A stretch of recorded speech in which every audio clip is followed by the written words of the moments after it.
Good morning friends. आज हम करने वाले हैं प्रेजेंट इंडेफिनिट, यानी अब हम कुछ ऐसे सेंटेंस से बात करेंगे जिनमें एक्शन होगा। ठीक है, तो प्रेजेंट इंडेफिनिट टेंस पढ़ने से पहले थोड़ा टेंसेस पे ध्यान दे लेते हैं।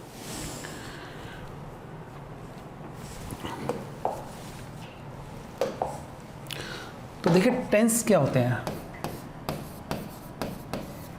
टेंस होते हैं बेसिकली तीन तरह के टेंस होते हैं। पहले बात करते हैं प्रेजेंट की। प्रेजेंट यानी जब हम हिंदी में बात करते हैं तो हैं बहुत बोलते हैं, जैसे कि मैं एक टीचर हूँ बोला, वे एक अध्यापक हैं, है बोला। ठीक है, वे ये काम करते हैं तो भी है। तो हिंदी में है साउंड मिलता है, और इंग्लिश में जो हम बात करते हैं तो आता है यहाँ पर इज़, एम और आर। ठीक है, और फिर एक्शन, कुछ एक्शन सेंटेंस में डज मिलेगा, आपको डू मिलेगा। ठीक है, वर्ब की फर्स्ट फॉर्म में SEIS मिलेगा, जो हम टेंस में करने वाले हैं आज के प्रेजेंट इंडेफिनिट में।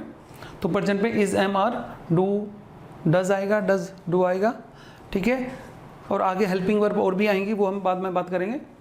इनसे पहचानना हमें कि प्रेजेंट में है टेंस। दूसरा है हमारा पास्ट। पास्ट में क्या होता है, वाज वर आता है। तो जब भी आपको सेंटेंस में वाज वर दिखे तो आपको समझ लेना कि पास्ट में बात हो रही है।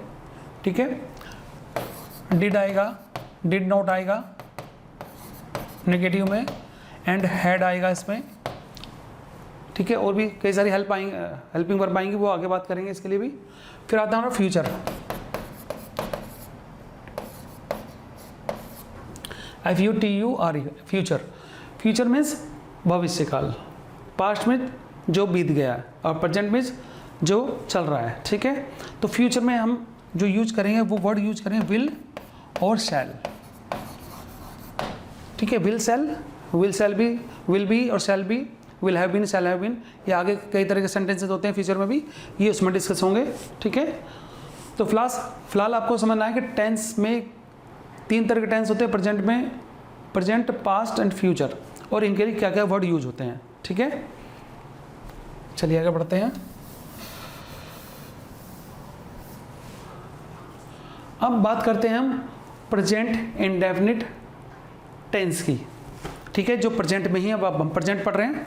पहले प्रेजेंट पूरा करेंगे, पहले प्रेजेंट इंडेफिनिट करेंगे, फिर प्रेजेंट कंटिन्यूस करेंगे, फिर प्रेजेंट परफेक्ट करेंगे, फिर उसके बाद कंटिन्यूस करेंगे। तो पहले प्रेजेंट इंडेफिनिट हम देख रहे हैं। तो क्या होता है प्रेजेंट इंडेफिनिट का अर्थ? प्रेजेंट मीन्स वर्तमान, मीन्स आज, इंडेफिनिट मीन्स अनिश्चित। यानी जो भी कार्य होगा, जो भी एक्शन होगा वो प्रेजेंट में होगा, लेकिन वो अनिश्चित होगा।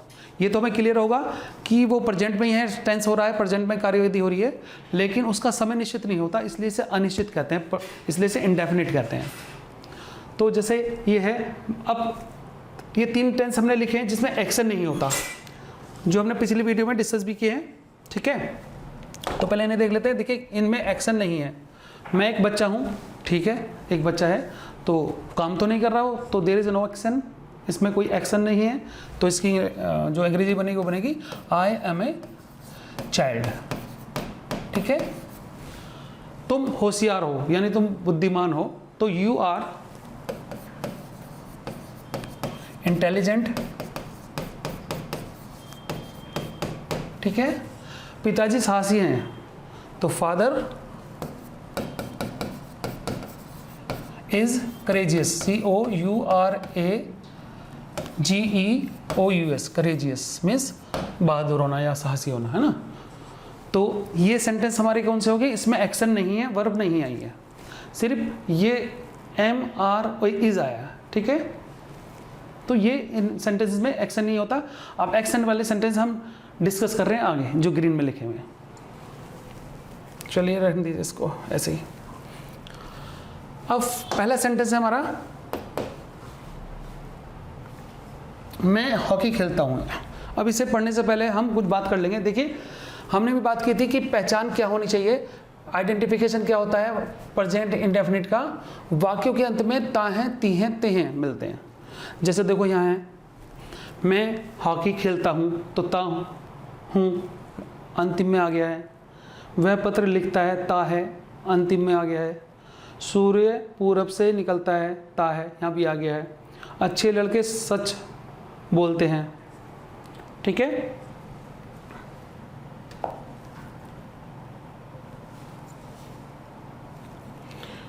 ये थोड़ा सा पहले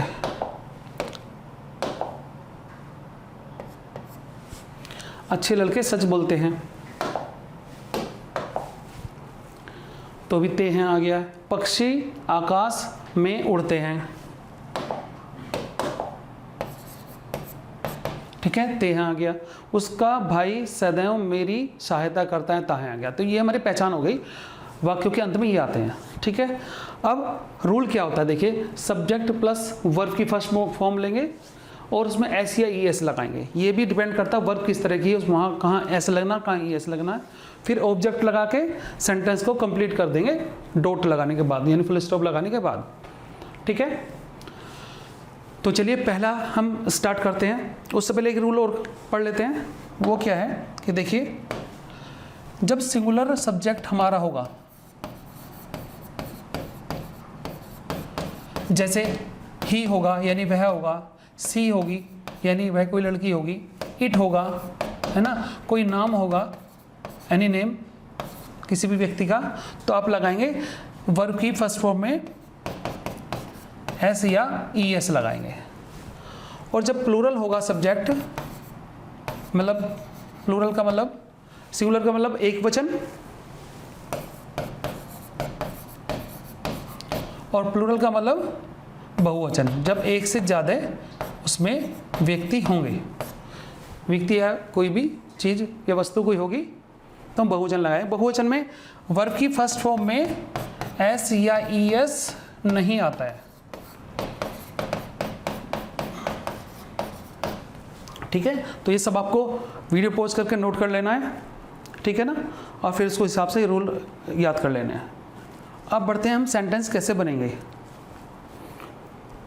अब ये सेंटेंस कैसे फॉर्म होंगे वो बनाएंगे।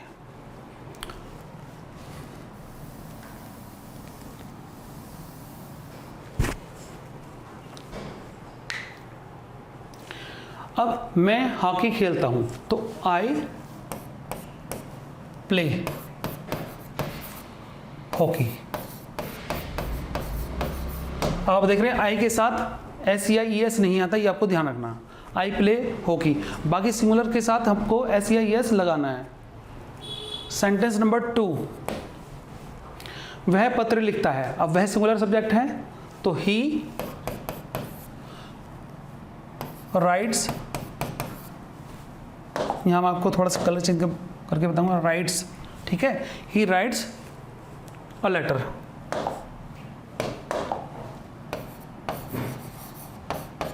तो देखिए हमने क्या किया, यहाँ सिंगुलर सब्जेक्ट है तो वर्ब की फर्स्ट फॉर्म में राइट होता है, लिखने को कहते हैं। आई ही राइट्स अ लेटर, तो राइट के बाद एस लगा क्योंकि ये सिंगुलर है ही, तो he writes a letter, full stop लगाएंगे। सेंटेंस नंबर 3, सूर्य पूरब से निकलता है।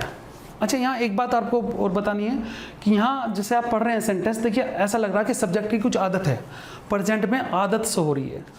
तो कहीं आप जब ग्रामर पढ़ते हैं कहीं ना कहीं बुक में लिखा रहता है कि present indefinite is a habitual action, यानी उसमें जो एक्शन है वो एक हैबिचुअल है, आदत है उस एक्शन की, यानी उस सब्जेक्ट की ये काम करने की आदत है। जैसे एक बात, एक इस पर ध्यान देते हैं, जैसे मैं हॉकी खेलता हूँ, ऐसा नहीं लग रहा कि मेरी हॉकी खेलने की आदत है। तो प्रेजेंट इंडेफिनिट को हम दूसरे नाम से जानते हैं, हैबिचुअल एक्शन के नाम से जानते हैं,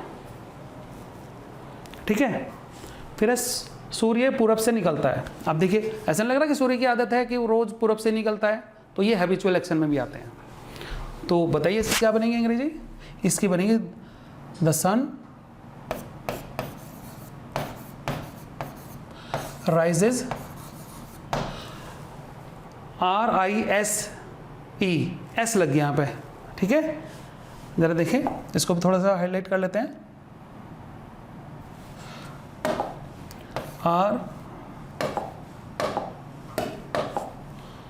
RIS और ई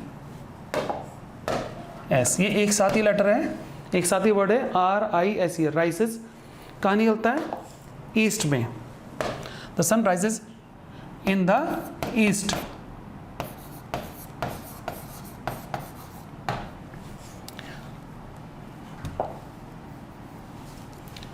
EAST, ईस्ट को आप बड़ा बना दे तो चल अच्छा रहेगा। ठीक है, the sun rises in the east. Next है अच्छे लड़के सच बोलते हैं।